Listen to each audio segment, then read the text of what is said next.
So Father's asked me to talk a little bit about stewardship. But before we get started, I'd like to ask you a question. How many of you have ever heard or seen the slogan, maybe even on a bumper sticker, that says, "He who has the most toys wins"? A few of you? Imagine. Well, I've got a couple of questions on that. First of all, what do you win? Second of all, who's doing the counting? When does this contest end? Where are the rules posted? But more seriously, and lastly, I would ask, would Jesus put on this contest? And would he participate in this contest? Probably not.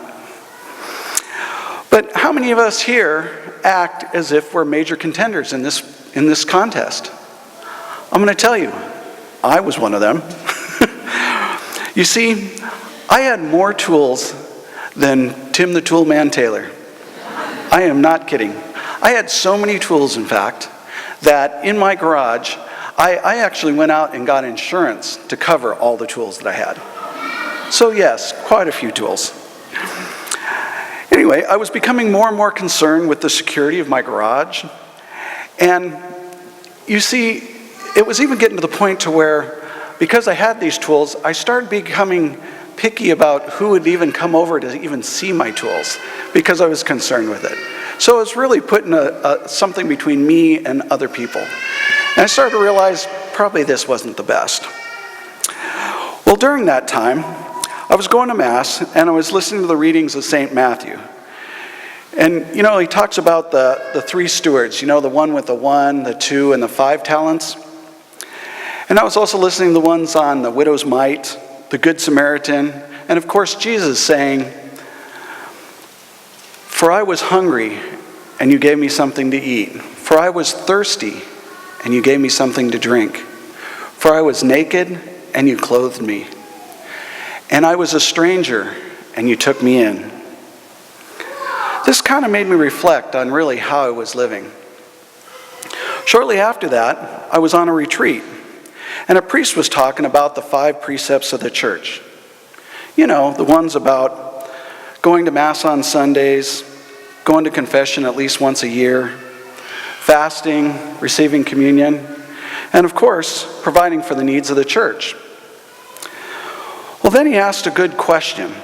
He said, "Have you ever been to confession and confessed for not providing for the needs of the church?"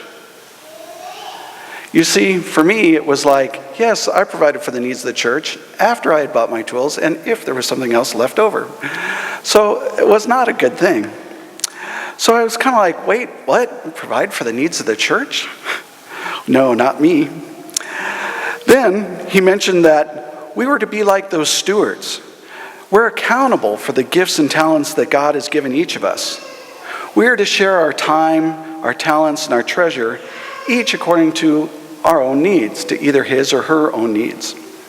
Oh, sure, we can keep 90%, but after all, it's really all God's money. And to give 10% to our neighbors and community. Just think what the world would be like if we gave 5% to the church and 5% to our favorite charity. Think what a difference that would make in the world.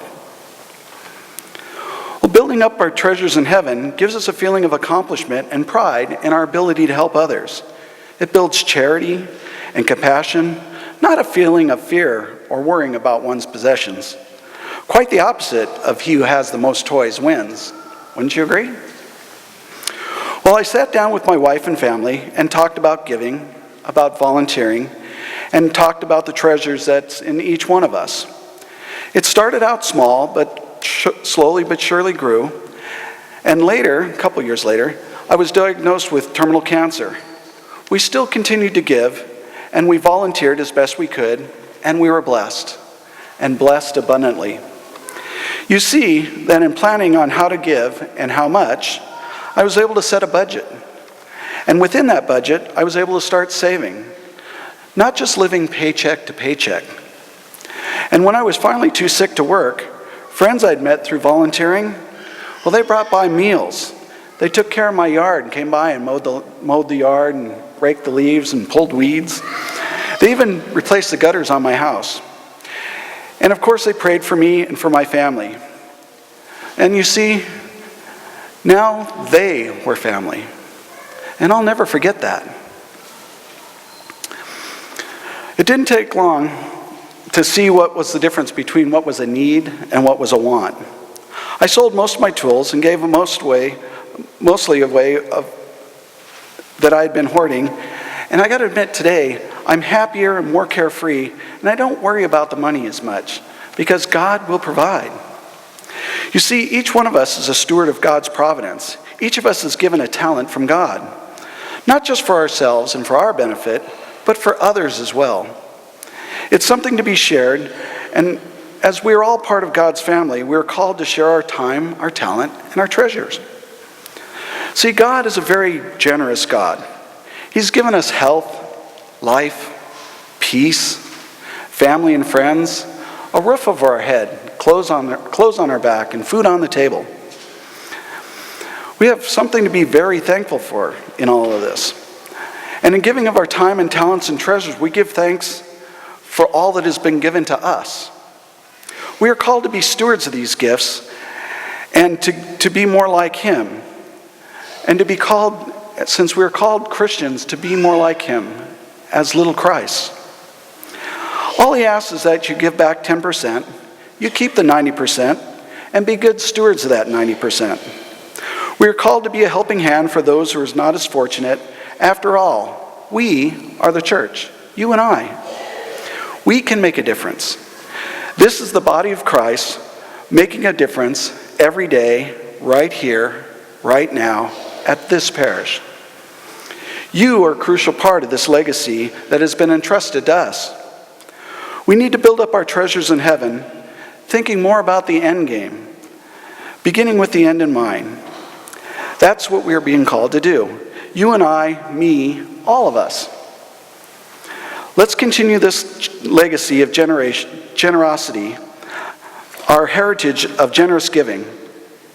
You see, we are all givers, not out of obligation, not because we have to, but because we want to be more like God, who is generous, kind, and loving.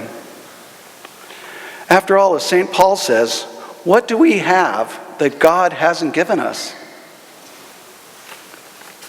I want to conclude with just two thoughts here. First of all, you can't outgive God. Just can't happen. The more you give to God, the more He will reward you. He must increase and I must decrease, says John the Baptist. And God will reward you in so many ways, in humility, in wisdom, and if not here, then in heaven. And besides, it makes you feel good. It creates an attitude of gratitude. And it comes back to you tenfold, 50-fold, even 100-fold. Second of all, I want to tell you that giving must be planned. To be like that good steward, the one with the 5 talents, you must first make a plan, you have to write it down, and you have to stick to it. This will help you see truly where your treasure is and how you spend your hard-earned money and time, which you can never get back. Generous giving has helped me to curb my spending, helped me to see what is a necessity and what I can wait on. And I'm happier. I don't worry about money.